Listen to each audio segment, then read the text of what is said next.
Baik, sebelumnya, Assalamualaikum warahmatullahi wabarakatuh. Perkenalkan, saya Ega Sabrina Anastasia Saraswati dengan NIM 07300230015 dari Teknik Pertambangan Angkatan 23. Di sini saya akan mempresentasikan dan memaparkan mengenai tegangan in situ dan tegangan terinduksi dalam geoteknik untuk memenuhi tugas ke-12 mata kuliah Mekanika Batuan.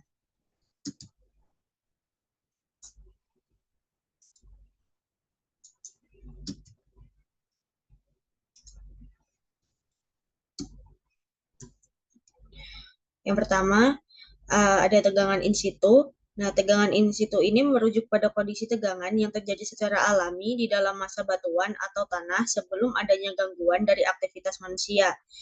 Tegangan ini merupakan hasil dari berbagai proses geologis yang telah berlangsung selama jutaan tahun dan memainkan peran krusial dalam stabilitas struktur bawah tanah serta desain rekayasa geoteknik. Nah, tegangan in situ menurut Kramadi-Brata, tegangan dalam batuan terbagi menjadi dua, yaitu tegangan normal atau in situ stress dan tegangan terinduksi atau induced stress. Nah, massa batuan pada permukaan bawah tanah akan mengalami tegangan in situ yang dihasilkan oleh berat tanah yang berada di atasnya atau tegangan gravitasi, kemudian ada peristiwa tektonik atau tegangan tektonik, serta tegangan termal yang dihasilkan oleh pemanasan atau pendinginan batuan. Apabila suatu lubang bukaan bawah tanah, maka tegangan akan berubah dari kondisi awal dan terbentuknya kondisi tegangan baru di sekitar lubang bukaan. Kemudian ada pada tegangan in situ terdapat tegangan alamiah. Nah, tegangan alamiah ini terdiri dari tiga tegangan, yaitu ada tegangan gravitasi, tegangan tektonik, dan tegangan termal. Tegangan gravitasi sendiri ini terjadi karena beban batuan yang ada di atasnya dan komponen vertikal dapat diperkirakan dengan menggunakan persamaan. Sedangkan komponen horizontal, jika material diasumsikan elastik dan tidak ada pergerakan secara horizontal, maka komponen ini dapat juga dihitung dengan persamaan. Sedangkan untuk tegangan tektonik, ini terjadi akibat geseran-geseran pada kulit bumi yang terjadi pada waktu yang lampau maupun saat ini.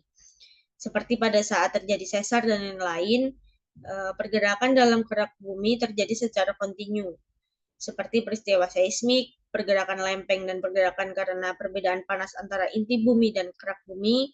Tegangan tektonik sangat sulit diperkirakan baik besar maupun arahnya, hanya pada umumnya lebih besar daripada tegangan vertikalnya.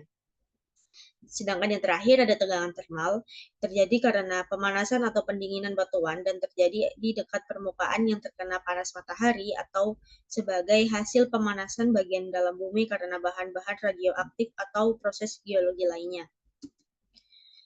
Nah, berdasarkan besar dan arah tegangan in situ, salah satu parameter penting tegangan in situ memiliki besar dan arah tegangan yang merupakan salah satu parameter penting dalam proses perencanaan lubang bukaan. Ada 3 alasan mengapa studi tegangan in situ pada batuan perlu dilakukan. Yang pertama, pada masa batuan terdapat kondisi tegangan awal yang harus dimengerti baik secara langsung maupun sebagai gambaran kondisi tegangan yang akan digunakan dalam analisis desain. Yang kedua, selama dilakukan penggalian pada masa batuan, kondisi tegangan akan berubah secara dramatik karena batuan yang tadinya mengalami tegangan awal dan setelah digali di sekitarnya akan diredistribusikan.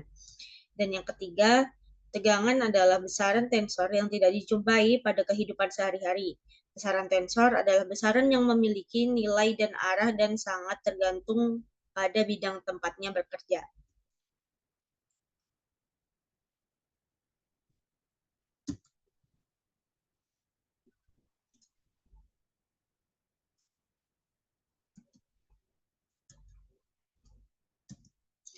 Kemudian terdapat faktor-faktor yang mempengaruhi terbentuknya tegangan in situ. Yang pertama ada topografi permukaan. Untuk kondisi permukaan yang datar, untuk kondisi permukaan yang datar, tegangan vertikal rata-rata mendekati nilai tegangan akibat beban material di atasnya. Semakin jauh dari permukaan, semakin besar pengaruh beban material di atasnya.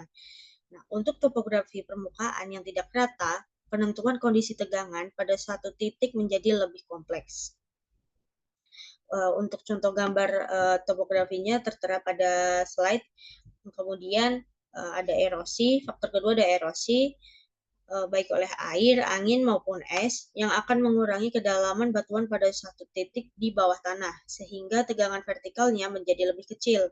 Proses ini akan membawa pada suatu kondisi tegangan dengan nisbah tegangan horizontal atau Poisson ratio, tegangan horizontal dan vertikal yang tinggi, khususnya di tempat-tempat yang dangkal. Nah, kemudian berikut adalah tegangan grafik atau skema dari tegangan vertikal dan tegangan horizontal yang berdasarkan dari persamaan-persamaan di bawah yang merupakan perbandingan dari vertical stress dan kedalaman untuk tegangan vertikal, dan untuk tegangan horizontal merupakan perbandingan dari horizontal stress dengan kedalaman. Kemudian untuk tegangan secara teoritis itu dapat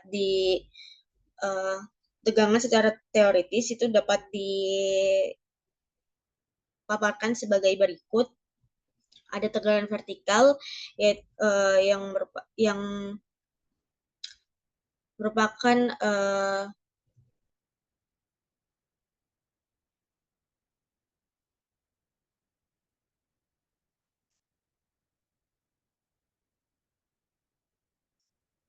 tegangan vertikal secara teoritisnya sendiri itu pada kedalaman tertentu atau Z meter kedalaman.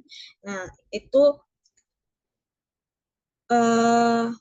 adalah sama dengan berat persatuan luas dari batuan yang ada di atasnya. Nah, dinyatakan dengan pendekatan matematis sebagai berikut, di mana rho merupakan bobot isi batuan dan gamma merupakan percepatan gravitasi dan Z adalah kedalaman. Kemudian pengukuran tegangan in situ di beberapa lokasi ini menunjukkan bahwa besar tegangan vertikal dapat didekati dengan persamaan berikut. Sedangkan untuk tegangan horizontal, pendekatan ini lebih sulit dilakukan daripada tegangan vertikal. Lebih sulit namun tegangan horizontal pada beberapa kondisi dapat dinyatakan sebagai berikut, persamaan-persamaan yang telah saya tulis. Nah, di mana V untuk tegangan horizontalnya ini merupakan tegangan vertikal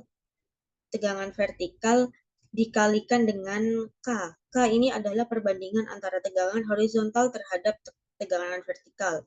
Nah, di mana K sendiri ini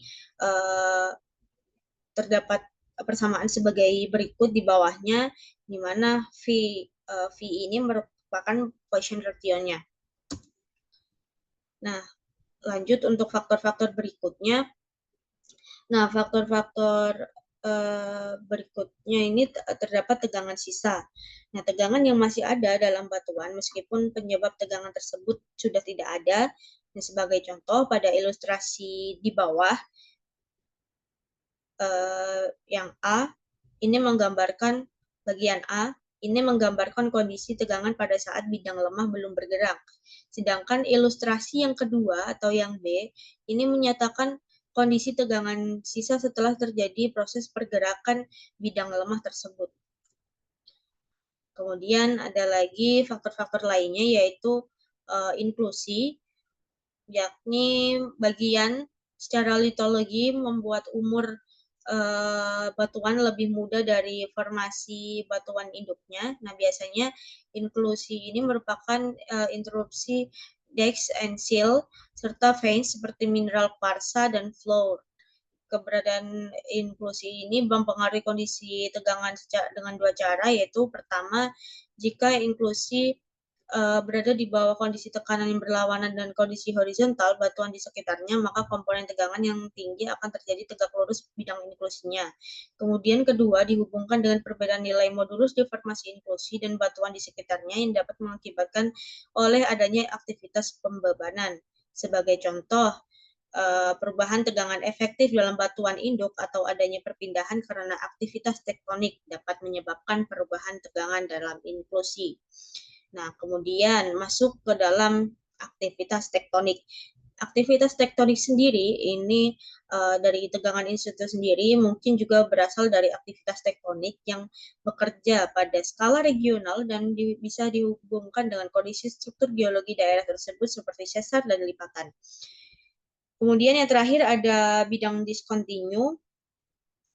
Keberadaan bidang diskontinu di dalam masa batuan akan mengganggu kesetimbangan tegangan dan dapat menyebabkan tegangan tersebut terdistribusi kembali untuk menjadi kesetimbangan barunya.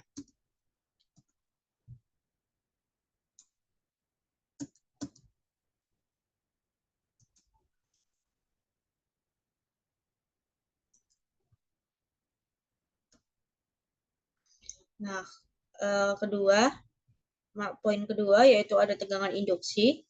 Sebelum penggalian dilakukan, massa batuan berada dalam kondisi setimbang, dan setelah penggalian dilakukan, kesetimbangan tersebut dapat menjadi terganggu dan dapat mengubah terdistribusi tegangan awal. Untuk mengetahui distribusi tegangan di sekitar terowongan dapat digunakan persamaan Kreis sebagai berikut yang tertera pada gambar. Nah, tegangan induksi ini jika lubang bukaan bawah tanah dibuat pada massa batuan, yang pertama, batuan tidak tergali menerima beban lebih besar daripada sebelum digali, karena bagian yang harus menerima beban tersebut telah hilang kondisinya, sehingga tegangan awal secara lokal akan berubah menjadi tegangan terinduksi.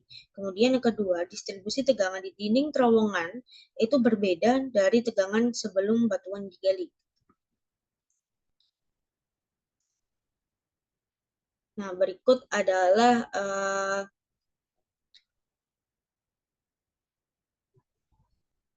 merupakan bentuk-bentuk dari tegangan induksi, tegangan yang terinduksi, yaitu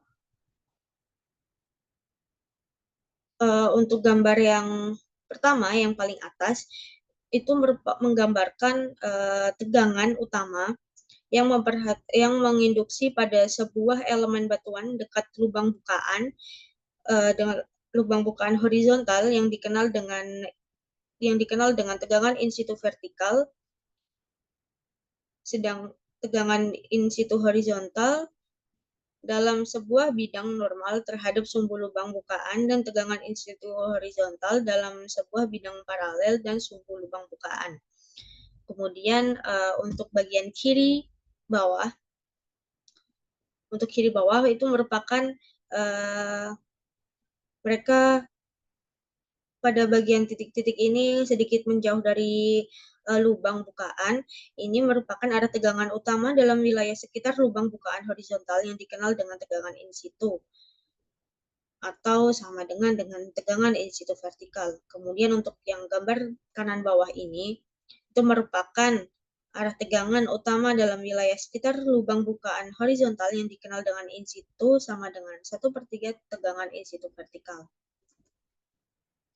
Nah, konsep dari redistribusi tegangan sendiri itu ketika dilakukan penggalian atau pembangunan struktur bawah tanah, keseimbangan tegangan alami akan terganggu. Hal ini menyebabkan terjadinya redistribusi tegangan di sekitar area yang digali. Nah, proses ini dapat dijelaskan melalui beberapa mekanisme, seperti yang pertama, ada stress relief, yaitu tegangan yang sebelumnya ditahan oleh material diangkat akan hilang. Hal ini menyebabkan terjadinya deformasi elastis pada batuan di sekitarnya.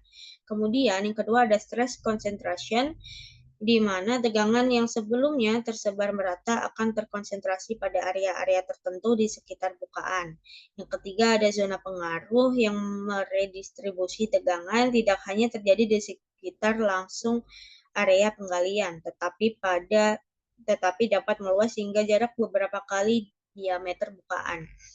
Nah, dari ketiga ini memiliki faktor-faktor yang mempengaruhi redistribusi sebagai berikut, yaitu ada geometri bukaan, sifat materialnya, kondisi tegangan alaminya, serta metode penggalian yang dipilih. Nah, masuk metode penggalian.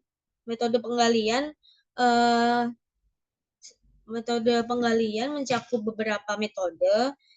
Di antaranya yang pertama ada flapjack, yang metode ini membebaskan sebagian dalam masa batuan dengan jalan membuat potongan pada batuan tersebut dengan batuan gergaji intan.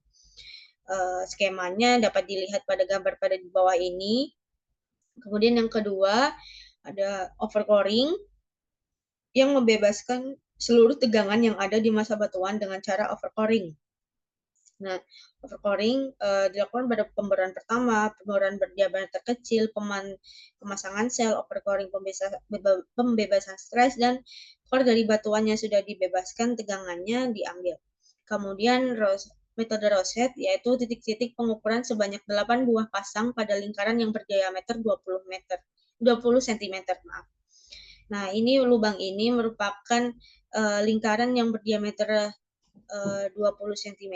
Ini merupakan adalah tampak depannya dan ini adalah tampak samping.